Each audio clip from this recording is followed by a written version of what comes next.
Cette terre sacrée, visée par le traité Pégua-Selkirk et le traité numéro 1, est connue sous le nom de Winnipeg, sont également un lieu de rencontre et d'échange pour plusieurs autres nations du nord du Manitoba, dont les Anishinaabe, Témiscamingue et Inuit. La source d'eau qui nous donne vie provient de la Première Nation Shoal Lake 40, du traité numéro 3, et la majorité de notre électricité est générée sur le territoire visé par le traité numéro 5. Nous prenons conscience de l'intention des traités, des accords et des ententes qui ont été conclus sur ce territoire. Nous réfléchissons aux 94 appels à l'action de la Comité de vérité et réconciliation du Canada et aux 231 appels à la justice de l'enquête nationale sur les femmes, filles et personnes bispirituelles autochtones disparues et assassinées. Cela nous permet de constater les torts et les erreurs du passé et du présent. Le Centre de santé reconnaît également les barrières systémiques actuelles qui continuent de désavantager de manière disproportionnée les Autochtones, Premières Nations, Métis et Inuits, qui entraînent à ce jour d'énormes conséquences négatives sur les déterminants de la santé. Le Centre de santé s'engage à poursuivre la sensibilisation de son personnel à l'impact de la colonisation, en particulier dans le contexte des services de santé et des services sociaux. Nous comprenons l'importance d'offrir ces services de santé équitables et sommes conscients de notre responsabilité d'aborder ces injustices pour réduire et éliminer les obstacles à l'accès à nos services.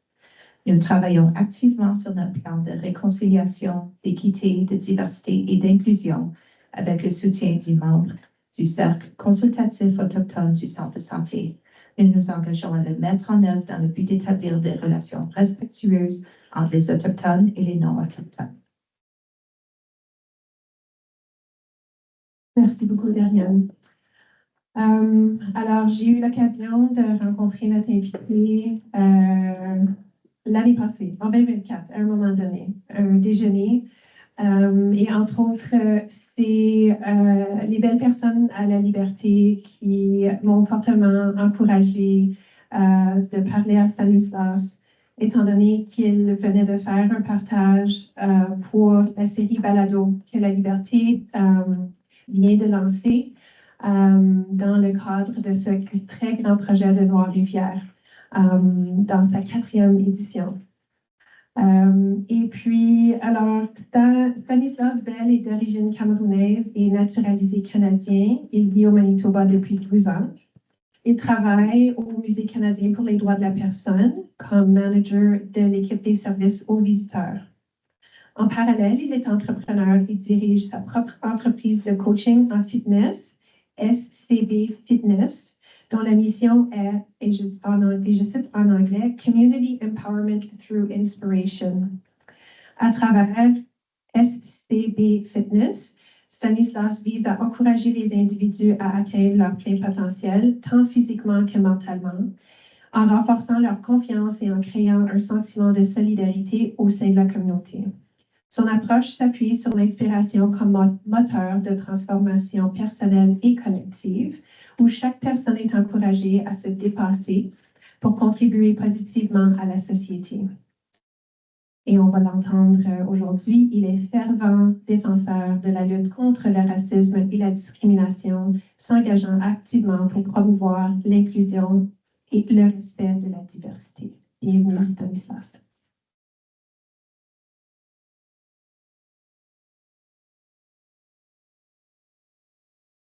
Merci pour la belle introduction, Janelle. Bonjour à tous, bonsoir à tous, bon après-midi, bon appétit si vous êtes en train de manger aussi, c'est quand même midi. Avant de commencer, je vais demander à tout le monde de prendre quelques secondes pour juste faire un arrêt sur image et prendre une capture d'écran de ce moment. Parce que vous ne vous en rendez peut-être pas compte, mais c'est un moment exceptionnel. Dans les dernières semaines, nous avons suscité l'intérêt de beaucoup de personnes. Et le fait de voir qu'ici, en présentiel, nous avons une belle diversité, ça me rend très heureux. Ma mère a commencé cette aventure d'impliquer les personnes du continent africain, du continent européen. Donc, normalement, en ligne, on devrait avoir des gens de 3 différents continents. Et pour moi, ça, c'est une victoire. Je vais vous dire quelque chose pour commencer. Il y a 2 choses en lesquelles je crois. Si on enlève Dieu et l'amour, il y a 2 choses fondamentales sur cette terre en lesquelles je crois. Le travail et la victoire. Et quand je dis victoire, je parle du fait de se dépasser. Je parle du fait de grandir, d'avoir des expériences, de renaître, d'être meilleur. Et le fait, justement, d'avoir ce moment, pour moi, est une victoire. Quand il s'agit du travail, le travail vient avant la victoire. C'est grâce au travail du centre de santé que nous sommes ici, donc je vous remercie de m'avoir invité. C'est grâce au travail de Noir et Fier que nous sommes ici, donc je remercie UNJC Noir et Fier. Mais c'est aussi grâce au travail de chacun d'entre vous, dans vos communautés, dans vos familles, dans vos groupes. Vous avez su qu'il y avait une problématique et vous avez décidé de m'accorder votre temps. Donc, merci à tous.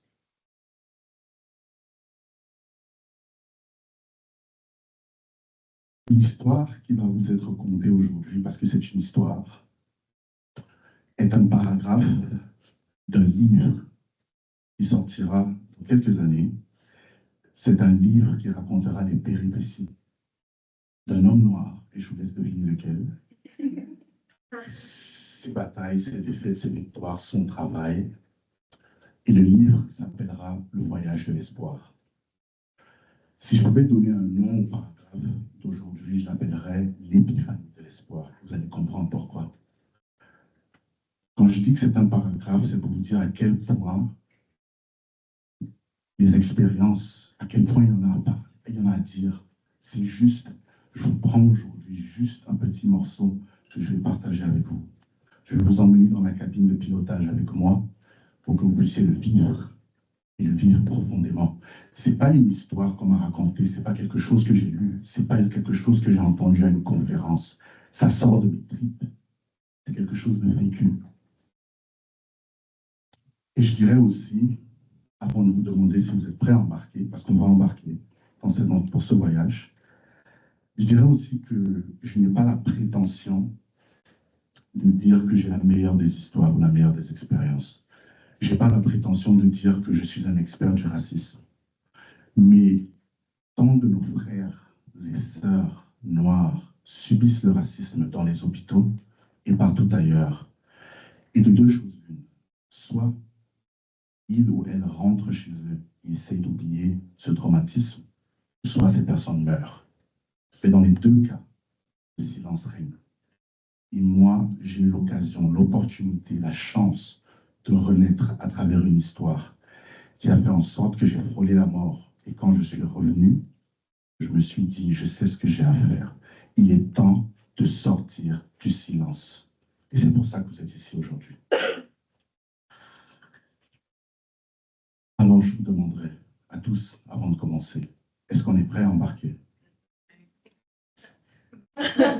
J'entends rien. On est prêt à embarquer. Oh oui, ça me plaît, ça fait bien. OK. Je vais vous situer dans le contexte, parce qu'il faudrait toute histoire en contexte. Pour que vous compreniez ma relation avec le racisme, j'ai besoin de vous raconter quelque chose très rapidement. J'ai connu le racisme dans sa profondeur et commencé vraiment à m'intéresser au racisme il y a à peu près 5 ans. Et ça va vous paraître bizarre parce que je ne suis pas très vieux, mais je ne suis pas très jeune non plus. Et il y a 5 ans, quand j'ai commencé au Musée canadien des droits de la personne, c'est là que j'ai vraiment commencé à comprendre ce qu'était le racisme. La raison pour laquelle, toutes ces années auparavant, je n'avais pas compris, c'est pour 2 raisons. La première raison, et beaucoup de personnes dans la communauté noire se reconnaîtront, le racisme et la peau noire, c'est comme un habit que l'on porte le matin. On s'en va à travers sa journée, on parle aux personnes, on se dit que c'est normal, ça a été normalisé. Donc on nous apprend, même sans le vouloir, de façon consciente ou inconsciente, à ne pas en parler. Et la deuxième chose, c'est parce que dans mon enfance, j'ai vécu quelque chose de plus difficile. J'ai vécu ce qu'on appelle la violence conjugale, la violence dans un foyer. J'ai vu ma mère pleurer. J'ai vu les souffrances de ce que la violence peut faire. Et pour un enfant, être dans ce genre de situation, c'est beaucoup plus dur que le racisme. Le racisme, c'est rien comparé à ça. Quand on est jeune, quand on a 8 ans, 9 ans, et qu'on peut voir sa mère faire des sacrifices et subir la violence. C'est peut-être un sujet pour un autre jour, mais c'est aussi quelque chose qui me passionne, parce que la violence domestique est quelque chose qu'il faut dénoncer aussi. Et je sais que je serais maudit si je ne prenais pas au moins 10 secondes pour remercier la femme qui a permis que je sois ici aujourd'hui, qui a tout donné pour nous, qui s'est sacrifiée. Elle a été humiliée, mais elle a toujours tenu bon. Elle nous a toujours tenu des discours positifs. Et même jusqu'à aujourd'hui, elle fait des sacrifices. Je vais éviter de regarder à ma droite parce que je n'ai pas envie de pleurer. Ça cacherait le look. Pour rester un peu dur. Mais je remercie cette femme de tout mon cœur parce que sans elle, il n'y aurait pas de Stan, il n'y aurait pas de SCB Fitness, il n'y aurait rien. Donc merci à elle et aussi merci à toutes les femmes, honnêtement, parce que c'est un projet magnifique, tout ça. OK.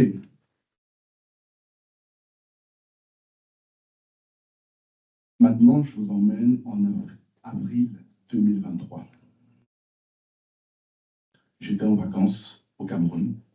J'étais justement allé voir ma mère qui sortait d'une opération.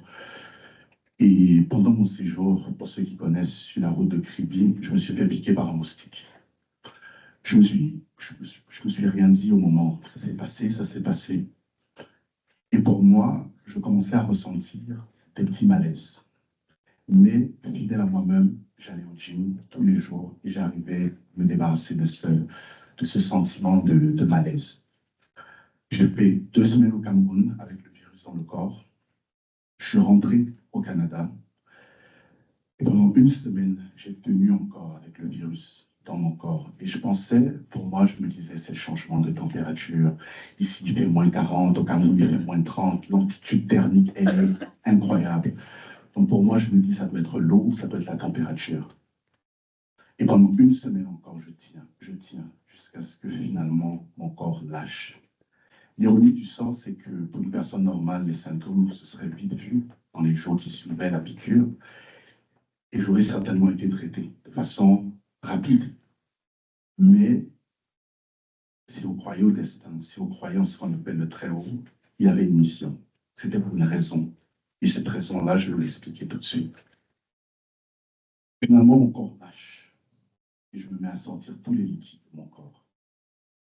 Ma sœur, et même jusqu'à ce moment-là, je refuse d'aller à l'hôpital parce que je sais, pour moi, l'hôpital, c'est comme l'entrée du sanctuaire de la mort. Je sais que si j'arrive à l'hôpital, déjà que je n'ai pas eu de belles expériences avant, mais ce que j'entends, je sais que c'est fini pour moi. Autant mieux me soigner à la maison. Donc, ce n'était pas ma décision. Ma sœur, elle m'a traîné d'hôpital en hôpital. On est allé dans un hôpital qui n'est pas très loin d'ici. Et je me rappelle, c'était des questions sur ma sexualité. C'était des regards. Déjà qu'on a attendu très longtemps, c'était des regards parce que je n'étais pas habillé comme ça. Je portais un sweater, sweatpants. Et les personnes noires savent de quoi je parle. Il y a une différence lorsque vous voyez un mec baraqué avec un costard et lorsqu'il se change pour maintenant s'habiller avec des sweatpants, avec les cheveux, la barbe et tout. J'ai été regardé d'une façon très intéressante. Mais il faut le vivre pour le comprendre. Et ce qui m'a marqué le plus dans cette première partie, c'est ce que ma sœur a dit au monsieur, parce qu'il nous a envoyé faire des tests. Et elle lui a dit, vous ne voyez pas qu'il est à l'agonie? Comment est-ce que vous pouvez l'envoyer faire des tests? Il ne peut même pas marcher. Donc ma sœur, qui a à peu près quoi, 60, 61 kilos, devait se trimballer quelqu'un de plus de 110 kilos. À l'époque, j'étais beaucoup plus baraqué. Donc, elle devait rentrer au travail. Et là, elle a fait la passe à mon petit frère. Et ça a continué, d'hôpital en hôpital, en essayant de chercher qui pouvait me prendre. Et finalement, on arrive à l'hôpital de Victoria, qui n'est pas très loin de l'université du Manitoba. Et après avoir attendu pendant des heures, je ne sais pas vous dire, je ne sais même pas comment on a fait. On a attendu pendant plus de 12 heures pour être pris. C'est pour ça que je dis, quand on pense qu'on est vraiment en agonie, on ne l'est pas. Parce que j'ai tenu, j'étais encore vivant. Finalement, on me prend. c'est des tests, c'est des tests. Et le diagnostic final sort, enfin. Il découvre que j'ai la malaria, qui est une maladie tropicale. Ce n'est pas une maladie. Vous voyez, ce n'est pas le cancer aussi. Donc, c'est une maladie tropicale, la malaria, et aussi connue sous le nom du paludisme. Et là, ils se disent, OK, on sait quels soins vous donner, on sait quoi faire, on a des antibiotiques pour vous, mais le médecin aimerait vous garder pour la nuit. Mon frère s'en va, se disant qu'il m'a laissé entre de très bonnes mains. Et là, on me donne une perfusion parce que ça faisait à peu près 2-3 jours que je n'avais pas mangé. J'avais sorti tous les liquides de mon corps. Je me retrouve dans cette salle, dans cette chambre d'hôpital. Il y a à peu près quoi, 16 heures peut-être. Et là, on me donne une autre perfusion. Après quelques heures, j'en demande une autre parce que je me sens faible, fatigué. J'ai tellement mal. L'infirmière me répond, on n'a rien pour vous. OK. Vous allez devoir supporter, on ne voudrait pas que vous vous habituiez à la perfusion, vous allez devoir supporter le traitement. OK, pas de souci. Je continue de demander 1 heure plus tard. Rien. La troisième fois qu'elle vient, c'est pour checker ma température. Et là, elle me demande de me lever très vite. Et je lui dis, vous ne voulez pas me donner des perfusions. Vous ne voulez pas m'aider, vous ne voulez pas me donner de soins. Je suis fatigué. Vous allez devoir vous donner un peu de temps pour pouvoir me lever. Et là, elle s'énerve. Elle sort de la salle. Et c'est la dernière fois que je l'avais vue. J'appelle, je demande des soins, rien. Il n'y a rien. Aux alentours de 1 heure du matin, là il est à peu près 19 heures quand elle sort de la chambre, aux alentours de 1 heure du matin, j'entends crier dans l'hôpital. Et c'est une dame. Et je sors, et c'est une dame de la communauté autochtone qui crie parce qu'elle demande aussi, justement, une perfusion, qui demande un peu plus de traitement. Et là, ça refuse. Le ton monte. On peut entendre qu'elle se fait agresser physiquement. Elle crie, elle refuse. Elle dit, c'est pas parce que je demande des soins qu'on doit me brutaliser physiquement. Et là, ça me fait peur. Pendant au moins 15 minutes, cette dame se fait brutaliser. Et au final, elle se fait mettre. On la jette en dehors de l'hôpital, carrément. Je rentre dans ma chambre et je me dis, ça c'est la fameuse parce que oui, ça prise. Il va falloir que je me taise, parce que si je continue de parler, je vais subir le même sort. Je ne suis pas dans mon pays, elle au moins elle est dans son pays, mais on la traite comme ça. Si je continue de parler, je sais ce qui va se passer. Donc je suis resté calme. Et je pouvais voir que la vie s'éteignait à petit feu. Et pendant ce temps, juste pour vous situer un tout petit peu, ma sœur était en train d'avoir ce qu'on appelle un gender reveal pour son enfant. Donc c'était la fête à la maison. Tout le monde pensait que j'étais bien. Ma sœur était avec mes petits frères, avec mes amis. Ils étaient tous à la maison en train de fêter. Il y avait une soirée à laquelle je devais aller. Je n'y suis pas allé. Ils sont tous allés. Ma mère avait son dîner avec mon père en Afrique. Donc tout le monde se disait qu'il est entre de bonnes mains. Ils vont s'occuper de lui. Personne ne pouvait s'imaginer que la vie s'éteignait à petit feu pour moi. Et lorsque finalement j'ai vu le bout du tunnel, je me disais, OK, c'est la fin, la lumière va s'éteindre. J'ai pris un dernier souffle et j'ai dit à Dieu, à ce moment-là, si tu me sors de cette situation, je te promets de mettre mon temps, mon énergie, ma passion, ma vie toute entière au service de la communauté. J'ai fermé les yeux, j'ai rouvert les yeux, c'est là que j'ai eu cette épiphanie et je savais exactement quoi faire. J'ai eu ce message qui me disait ce que je devais faire en sortant de cette expérience. Et là, il est 11h, à peu près 11h30, je reçois un appel. Vous voyez que je n'ai pas eu de soin de 19h jusqu'à 11h. Je reçois un appel, c'est un de mes amis. C'est un ami, il est de couleur de peau blanche. Angelo, c'est le patron du gym dans lequel je fais mes exercices, dans lequel je fonctionne, on va dire. Et là, Angelo arrive et me dit, qu'est-ce qui se passe? Je suis venu te voir, mais on ne veut pas me laisser entrer. On me dit que tu es en quarantaine. Est-ce que tu as une maladie contagieuse? Non. Après ce que je sais, la malaria, ce n'est pas contagieux. Et là, il me dit, je te rappelle. Quand il est rentré dans ma chambre, il me dit qu'il a fait du bruit. Il leur a dit que ce n'est pas normal. Et là, ils lui ont dit que c'était une erreur. J'avais été mis en quarantaine par erreur et il s'était excusé. Auprès d'Angelo, pas auprès de moi. Et là, il rentre dans la salle et il est sidéré. Je suis aussi sidéré de me rendre compte que, oh, l'infirmière, elle ne l'a pas décidé tout seul. Si j'ai été mis en quarantaine, il y a dû y avoir une décision du corps médical, au moins à un certain degré, à un certain niveau. Et quand il arrive dans ma chambre, ce qu'il me dit, ce que moi je demande à l'infirmière, c'est que je dois partir. Je ne peux pas rester ici. Ce que je viens de vivre était assourdissant, était traumatisant. J'ai besoin de partir. Et là, ils me disent, non, le médecin a encore besoin de regarder. J'ai dit, j'ai pas besoin. C'est mon corps, je décide que j'ai besoin de partir. On m'a fait la facture, les médicaments et tout, je suis allé les prendre. Et là, je suis rentré à la maison. Et j'ai raconté l'histoire à ma sœur, à ma mère et à tout le monde. Et c'est drôle parce que les symptômes que j'avais étaient très faciles à diagnostiquer. Mais plus encore, le fait que tout le monde pensait que j'étais entre de bonnes mains. Pourtant, j'étais en train de partir. Ça a choqué tout le monde. Ma mère, tout feu, tout flamme, quand il s'agit de ses enfants, comme d'habitude, m'a dit qu'il faut aller vers les médias, il faut en parler. Et moi, ce que je lui ai dit, c'est que ce n'est pas le bon moment. Quand le moment sera bon, quand le moment sera là, alors je parlerai. J'avais besoin de vraiment de prendre cette expérience et de me dire, OK, je viens de renaître. J'étais à l'article de la mort. Je viens de renaître. La vie est une succession de renaissances. C'est mon histoire, c'est ce qui me rend fort. Comment est-ce que je peux aider les autres? Et de là est né SCB Fitness. C'est né justement du fait que j'ai compris que si on reste dans le silence, que si on ne fait rien, que si on ne prend pas les choses en main, alors on va continuer de subir. Vivre esclave toute sa vie, ça ne sert à rien. On dit que la colonisation est finie, mais est-ce que c'est vrai?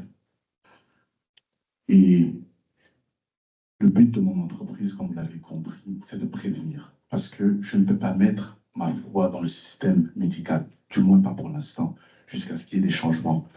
Mais pour l'instant, le but de mon entreprise, c'est de prévenir. C'est-à-dire, si vous êtes, parce qu'avant que je dise ça, quelqu'un d'aussi sportif que moi, qui prend soin de ce qu'il mange, de comment il dort, qui traque tout, si cette personne est capable de mourir dans un hôpital, combien de fois les personnes qui ne le font pas? Donc je me suis dit, c'est un message fort à faire passer à tout le monde. C'est important pour que dans la communauté, surtout dans notre communauté ici à Winnipeg, qu'on ait des gens qui puissent inspirer les autres. C'est-à-dire que mentalement, physiquement, psychologiquement, que nous soyons présents et que nous soyons aussi forts. Donc le but de l'entreprise, c'est de renforcer. Et moi, je vais vous dire quelque chose. Les gros slogans, c'est bien bon. Les bons mots, c'est bien bon. On dit qu'il faut lutter contre le racisme. Oui, c'est vrai. Mais les actions sont beaucoup plus parlantes que les mots. Parce que les mots, c'est pour les politiciens. Et ce qu'on fait avec les mots, on endort les masses. On essaie de nous faire croire que la situation, on est en train de s'en occuper. Mais pendant ce temps, vous savez ce qui se passe? Les statistiques dernières montrent que le taux de suicide dans la communauté noire, surtout chez les hommes, est en train de monter. Pourquoi? À cause du fait que la santé mentale est un gros problème. Et dans notre communauté, on n'aime pas, bien qu'il y ait accès, enfin, on ait accès, mais tout ce qu'on dit, c'est des choses dont on ne prend pas avantage. Pourquoi? Parce qu'on se dit, comme moi je me suis dit, si je vais à l'hôpital, si je m'en vais parler à un psychologue ou même quelqu'un qui va m'aider avec le problème de santé mentale, est-ce que ça va changer quelque chose? Ça va s'empirer. Avant que je ne vous parle de deux actions très précises, parce que pour moi, comme j'ai dit, les slogans, j'en ai plus rien à faire. Ce qui est vraiment important, c'est des actions, et des actions précises. On a tous la capacité de faire quelque chose. Et mon histoire aujourd'hui est le moyen d'entrer en chacun d'entre vous quand vous posiez la question. Parce qu'on a tous un vécu, on a tous une histoire, on a tous quelque chose à apporter, on a tous. Et c'est important quand chacun d'entre nous, quand chacun d'entre vous, qu'on puisse le faire remonter à la surface.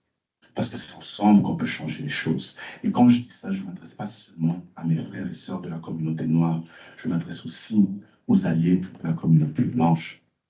Parce que c'est tous ensemble qu'on peut le faire. Cette année, justement, parce que j'ai parlé de prendre des actions, et des actions précises. J'ai l'intention, avec le soutien de Black History Manitoba et aussi le soutien de Noir et Fier, d'ouvrir un camp d'été pour les enfants de l'âge entre 13 et 17 ans. Voir comment ça semble être cliché, mais la jeunesse, c'est le futur. Ça commence à la base. J'étais un enfant traumatisé à l'école. J'étais un enfant dont on s'est moqué, que ce soit de la couleur de peau, la qualité des cheveux, de l'accent. On s'est moqué de moi. J'ai dû apprendre l'anglais à l'âge de 16 ans, recommencer à zéro. Et malgré ça, je suis resté fort. Que ce soit dans le milieu du travail ou même dans le milieu scolaire, les traumatismes subis par nos enfants sont des cicatrices qu'ils traînent toute leur vie. Et je sais de quoi je parle parce que j'en ai été un. Savoir qu'on a des gens à qui on peut s'ouvrir, savoir qu'on a des modèles qui ne sont pas forcément parfaits, mais qui sont présents, c'est très important pour nous. Donc, ouvrir ce camp d'été pour moi est un pas, un départ, pas une fin en soi, un départ pour 20 gamins cet été. On va faire le travail avec eux. C'est un programme de mentorship qui utilise justement mon talent, qui est le sport, pour pouvoir être présent pour ces enfants. Comme je l'ai expliqué, le taux de suicide qui augmente, ça commence dans un âge très jeune parce que les statistiques montrent que c'est entre l'âge de 11 à 34 ans qu'on voit ces suicides-là. La deuxième chose, c'est les cercles de partage. Parce qu'il faut le sortir. Il faut inspirer les autres. Si en m'entendant, ça permet à un ou à deux de se libérer, pour moi, c'est déjà gagné. On a besoin que nous, les hommes, aussi, parce que j'ai envie de travailler avec tout le monde, mais cette statistique folle qui m'a été apportée justement par le groupe de Black History Manitoba m'a fait réaliser que les stigmas autour des hommes qui ne parlent pas, qui doivent être forts, qui doivent toujours montrer qu'ils sont forts, ça nous tue. Et c'est pour ça que je me dis, on a besoin de ça, en français et en anglais. Et ces deux actions, vous le verrez très vite dans la vie parce que ça va parler. Ces actions, j'espère pas, je sais, porteront leurs fruits. J'aimerais finir par ceci.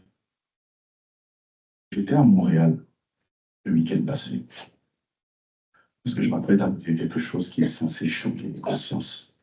J'étais à Montréal le week-end passé, et c'était pour la 4e édition du Sommet des Noirs. Une histoire nous a été racontée. Ils ont fait monter pendant la cérémonie d'ouverture un enfant et sa famille. C'est ce qui m'a donné encore la rage même de venir aujourd'hui, de parler avec passion. C'était un enfant qu'on avait monté sur scène et ses parents ont raconté l'histoire. L'histoire se passe en octobre, à Longueuil. Et c'est un enfant qui rentre des classes, qui rentre de l'école et qui se fait arroser par sa voisine blanche avec de l'eau chaude, de l'eau bouillante, excusez-moi. Elle lui a versé de l'eau bouillante sur le visage, brûlé au 2e degré. L'enfant est tombé et pendant qu'il était au sol, elle a continué de verser de l'eau sur lui. L'enfant est rentré chez lui et a vu ses parents. L'enfant avec des brûlures sur le visage et sur son torse. La police a arrêté la personne et la personne a été relâchée sans conviction. Mais ce qu'il y a de plus grave, c'est que la personne est passée en cours de justice et l'excuse qui a été donnée, c'est qu'elle avait des problèmes mentaux. Donc la personne maintenant est en liberté. Quand j'ai vu cet enfant sur l'estrade, brûlé, quand j'ai revu le reportage plus tard, ça a suscité en moi cette flamme que je viens de partager avec vous aujourd'hui. Parce que, oui, vous entendez mon histoire, oui, vous entendez l'histoire de ces enfants, mais il y a plein d'histoires qui ne seront pas racontées. Et très souvent pour des raisons logiques. Par exemple, que la personne n'est pas revenue. J'ai failli arrêter de coacher il y a quelques mois parce que justement, une de mes clientes est allée à l'hôpital et elle n'est plus jamais revenue. 25 ans. Et je me suis dit, peut-être c'est un signe qu'il faut arrêter. Mais non, tout le monde autour de moi me disait, c'est un signe qu'il faut continuer. Toutes ces expériences traumatisantes ne devraient pas nous pousser au silence. Et je sais que c'est difficile. J'ai fait partie de ces expériences, justement. Ces expériences devraient nous pousser à sortir du silence. C'est un peu comme un TGV, comme un train à grande vitesse qui roule. Et nous sommes dans le train. Il faut sauter. On a peur. On se dit, si je saute, je vais mourir. Mais vous savez quoi? J'ai sauté. Et devinez quoi? Je suis devant vous. L'important, j'imagine, l'important, j'imagine, il faut sauter. Et c'est la question que j'ai envie de susciter en chacun d'entre vous aujourd'hui.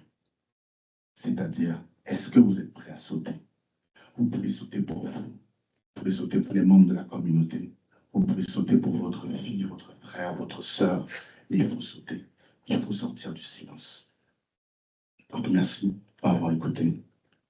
Comme j'ai dit, c'est que le début. Ça ne fait que commencer. Je suis content de voir le nombre de personnes et l'intérêt qui a été suscité. Et je sais au plus profond de moi que nous avons les outils pour pouvoir combattre en tant que communauté ici à Winnipeg, en tant que pays, le Canada, et pour pouvoir aussi aider le monde. Parce que rêver, c'est quelque chose, mais poser des actions, c'est encore mieux. Donc moi, je n'ai pas des rêves, j'ai des goals, comme on dit. Et je sais que c'est grâce à tout le monde, pas à moi, parce que moi, tout seul, je ne suis personne. Je suis une personne dont je ne suis personne. Mais si nous pouvons exister, si la communauté a besoin d'un visage, et je l'ai dit aujourd'hui à la radio en vol, si la communauté a besoin d'un visage ou d'une voix, le mien, il est là. Parce que j'ai une plateforme. J'ai cette chance de travailler au Musée canadien des droits de la personne, d'apprendre justement ce que c'est que le racisme, ce que c'est que la discrimination. Et me dire que quelqu'un d'autre le fera, c'est pas la bonne chose, c'est pas la chose à faire. On doit prendre des choses en main, nous-mêmes.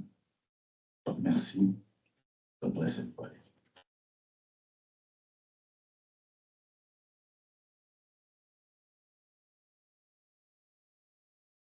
Merci beaucoup, Stanislas, pour ce témoignage. C'est très courageux de mettre en mots ce qu'on a vécu, surtout un traumatisme. Et puis, pour les personnes qui ne le savent pas, les 2 dernières années, le système de santé de l'ORSW ont voulu capter des données pour être capable d'étudier, entre autres, le racisme systémique dans son propre système de santé. Les données ont été récoltées les 2 dernières années dans les hôpitaux. Ce que j'ai su, alors il y a des très bonnes personnes qui sont autour de la table en train d'étudier ce qu'ils ont pu capter pour, entre autres, mettre des données probantes liées avec des témoignages comme le vôtre.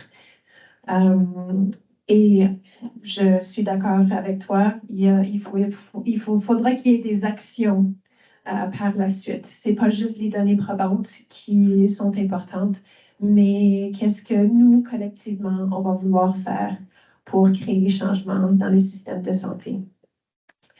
Je suis vraiment désolée, apparemment, en ligne, pour une raison ou une autre, on a des défis de son. Alors, j'espère que vous avez pu capter le témoignage de Stanislas autant que possible.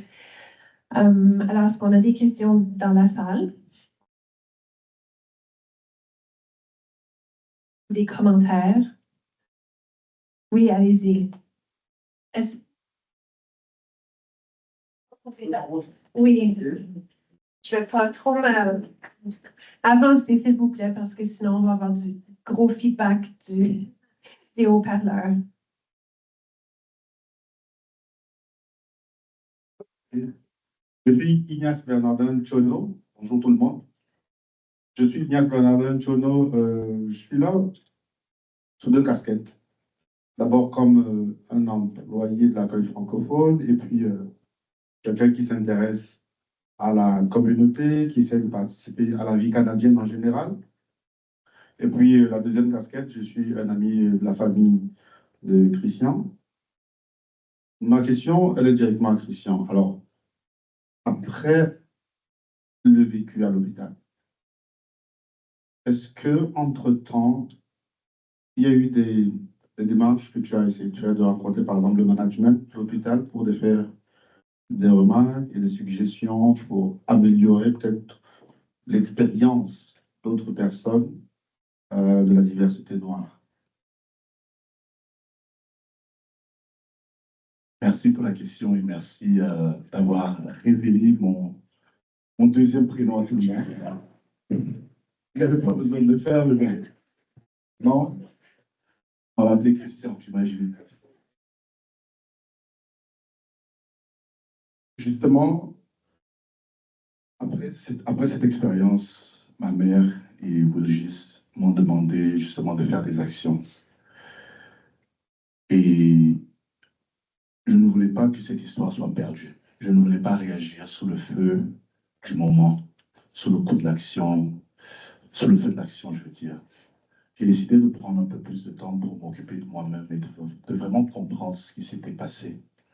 Et de me dire que quand l'opportunité se présentera, et elle s'est présentée, parce que ça fait quand même quelques mois que je raconte cette histoire, l'important, ce n'est pas de se plaindre.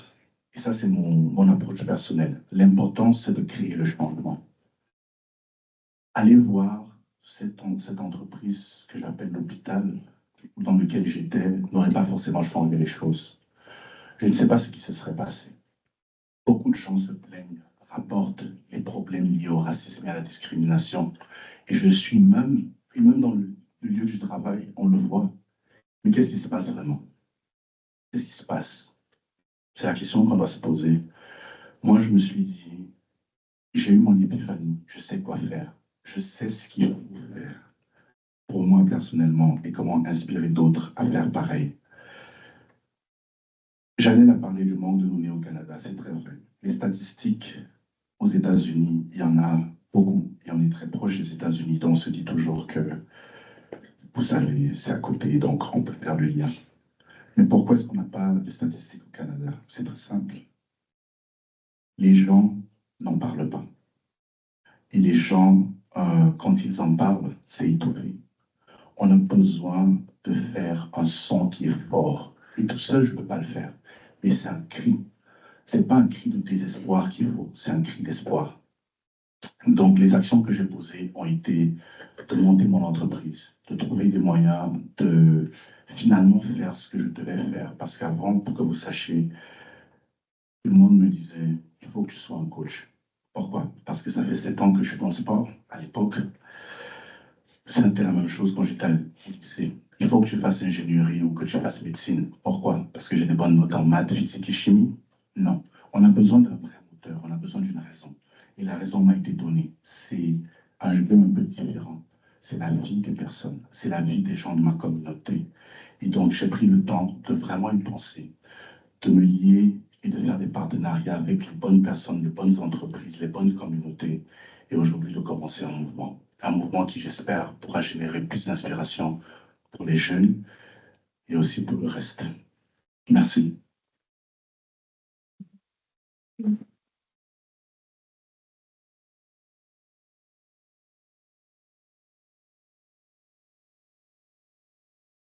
Alors, je vais juste me mettre ici. Donc, on a une question en ligne. Que devons-nous faire pour que les personnes blanches nous voient, les personnes noires, comme égaux? C'est une grosse question et je n'aurai pas la prétention justement d'avoir toutes les réponses. D'après moi, et j'en ai parlé, le travail c'est important. J'évolue dans une entreprise dans laquelle, même avec la position de manager, des fois, on vous regarde comme si vous étiez de la merde. Et c'est la vérité. Je ne mâche pas mes mots parce que c'est la vérité. Nous avons plein de personnes qui se pensent supérieures à nous et qui, lorsque vous avez même une promotion, pensent qu'ils l'auraient mérité plus que vous ne connaissez rien, que vous n'êtes pas dans votre pays. Et c'est des actions souvent très subtiles, mais souvent aussi très visibles. Je ne pense pas qu'on puisse avoir la prétention de dire qu'on va faire que les Blancs nous regardent au même niveau. Ce qu'on peut faire, c'est quoi? C'est de travailler sur nous. C'est ne pas abandonner. C'est de poser des actions. Ça veut dire que le racisme ne devrait pas nous décourager. Il devrait plutôt nous encourager. Et moi, il m'encourage tous les jours à me batailler. Il m'encourage tous les jours à me battre, à être de plus en plus fort et à ne jamais reculer. Et à avoir cet état d'esprit qui dit, ça a beau ne pas être mon pays, j'ai beau ne pas avoir l'accent qu'il faut, j'ai beau ne pas avoir la couleur de peau que vous aimeriez, mais je suis moi. Je suis moi et c'est tout ce qui compte. Ce qui compte, ce n'est pas la vie de quelqu'un d'autre. Parce que si on se réfère seulement à la vie de quelqu'un d'autre, on ne peut pas vivre comme ça. On pose des actions pour soi-même, on pose des actions pour la communauté, et ensuite, on espère, c'est pour ça que ça s'appelle le voyage de l'espoir, que les personnes pourront être affectées de façon positive. Et je peux vous garantir qu'il y a des bonnes personnes dans la communauté blanche. Mon discours n'est pas ici pour dire les blancs sont mauvais. C'est pas ça mon discours. Mon discours, c'est pour dire qu'il y en a de très bons. Vraiment de très bons dans leur communauté. La preuve, j'ai été sauvé par un homme blanc dans mon expérience. C'est pour vous dire que, en étant honnête et en dénonçant justement le racisme, on peut se faire des alliés. Et c'est grâce à ces alliés qu'on peut réussir. Merci. C'est une suite, une très bonne suite. Donc, je pense que je vais poser les deux questions ensemble. Alors, quel rôle les personnes non concernées directement par le racisme doivent jouer dans cette lutte et que peuvent faire les alliés? Tout le monde est concerné. Il n'y a pas de non concerné dans cette affaire. Parce que c'est un problème systémique, ce qui veut dire qu'il y a quelqu'un autour, il y a un système qu'il faut briser, il y a une chaîne qu'il faut briser. Donc tout le monde est concerné. Et au musée, on appelle ça être un upstander, c'est-à-dire passer de bystander à upstander. Pour les gens, justement, les personnes blanches font quelque chose, justement, on m'a donné une plateforme, on m'a donné l'opportunité, on m'a donné l'espace. Il y a plein d'autres personnes qui en ont besoin aussi. Lorsqu'on voit une injustice, on doit la dénoncer. Lorsqu'on voit une injustice, on ne peut pas rester calme. Parce qu'il n'y a pas vraiment de bystander. Ça n'existe pas. C'est soit on est impliqué, soit on ne l'est pas. Et lorsqu'on n'est pas impliqué et qu'on laisse justement les choses se faire, alors on contribue. On contribue au fait que cette chose ne s'arrêtera jamais. Donc, c'est très simple. Les actions parlent plus que les paroles. Que ce soit à la cafétéria, que ce soit au coin de la rue. Lorsqu'on observe une injustice, on doit la dénoncer. Lorsqu'on a l'opportunité de soutenir quelqu'un, que ce soit en public ou en privé, mais surtout en public, devant la communauté, on doit le faire et on ne doit pas hésiter. Merci.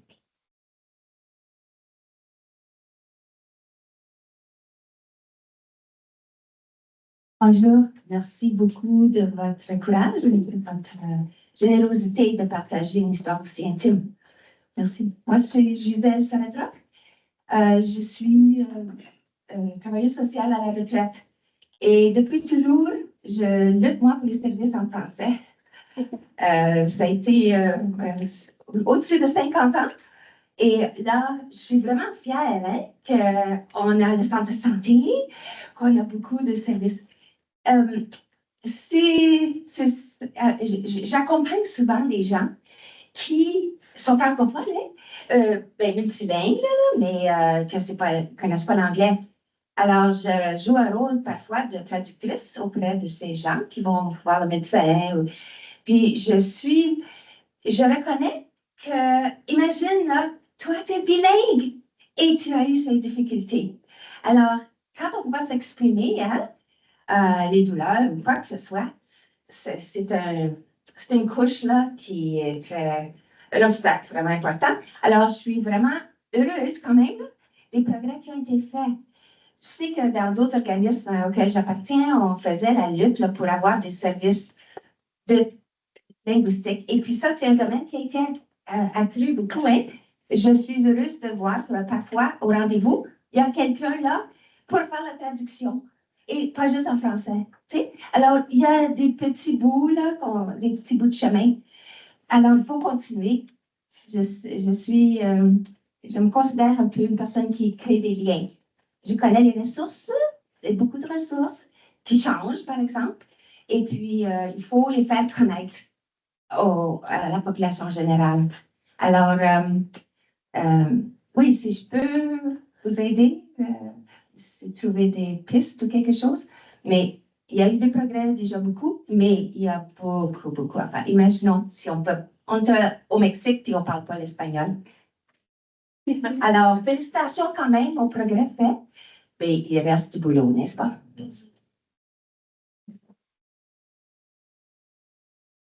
Oui, en effet, je pense qu'on le sait bien qu'il y a énormément de luttes qu'on a besoin de continuer ensemble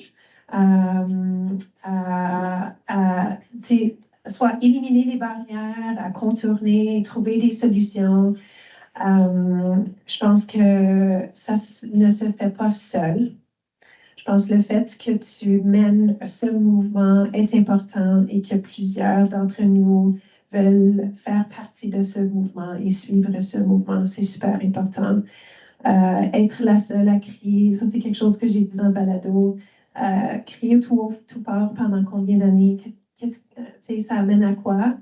Et à un moment donné, il faut qu'on se rallie et collectivement pour lutter pour ce changement. Est-ce qu'il reste des questions en ligne? Okay. Une dernière?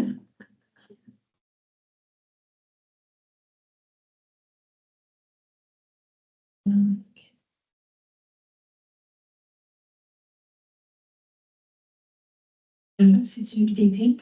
Oui, OK.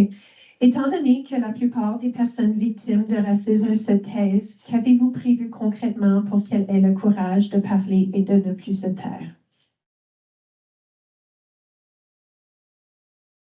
Je peux dire sans me tromper que voilà déjà une étape, voilà déjà une action posée.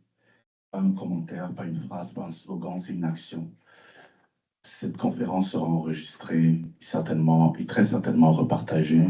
Et j'espère qu'elle donnera à plusieurs personnes justement l'opportunité de s'exprimer, de sortir de la torpeur et justement de l'endoctrinement dans lequel nous sommes, de penser que le racisme est quelque chose de normal.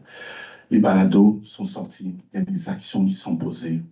Noir-Rivière a fait des balados, qui sont sortis il n'y a pas longtemps, où justement plusieurs personnes s'expriment sur leurs expériences. Ça m'a fait vraiment très bizarre et je pense que j'ai dû de savoir qu'il y avait des gens qui avaient peur justement de perdre leur boulot lorsque le projet des balados est sorti. Et ça prouve justement que nous sommes très loin de la chose. Si les gens ont peur de perdre leur travail parce qu'ils vont s'exprimer sur leurs expériences, sur les injustices, ça veut dire que même dans notre petite société de Winnipeg, il y a beaucoup de choses à faire. Donc, le camp d'été que j'ai prévu, c'est vraiment pour communiquer. Parce que je crois au pouvoir de la communication et de la multiplication. Lorsque je parle à une personne, cette personne a des connexions.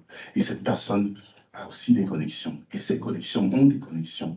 L'important, c'est de faire en sorte de ne pas se taire et de toujours en parler. Que ce soit à une personne ou à un groupe ou à une multitude, c'est de dire ce qui ne va pas. Et c'est d'accepter aussi la réalité, de se dire que les choses ne vont pas bien. Donc, entre les projets justement, moi, je suis quelqu'un de très pragmatique. Noir-Rivière a ses projets, le centre de santé a certainement ses projets. Moi, personnellement, les 2 projets dont j'ai parlé visent justement nos jeunes, mais aussi à donner la possibilité à nos hommes de s'exprimer dans un cadre où ils se sentiront en sécurité. Et peut-être là, vous êtes capable de créer cette flamme en chacun d'entre eux pour devenir des personnes qui pourront nous aider à construire un meilleur futur. Merci.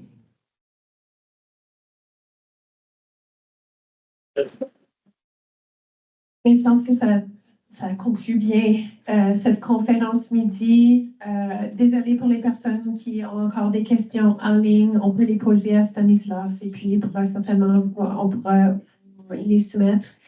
Au nom de tous les membres personnels du Centre de santé, je vous remercie avec ce cadeau du fête du Centre de santé. Je vous remercie tous d'être présents. C'est probablement un des meilleurs succès pour nos conférences midi. Une salle comble, on a même doublé la taille de notre salle. Merci aux personnes qui se sont jointes à nous en ligne. Désolée pour les quelques personnes qui semblaient avoir des défis techniques. J'espère que l'enregistrement va bien fonctionner. On souhaite avoir cet enregistrement disponible dans les semaines à venir. S'il te plaît, patientez avec nous. On espère l'avoir disponible. Alors, encore un très, très, très grand merci à Stanislas d'être venu nous parler de votre expérience. Christian.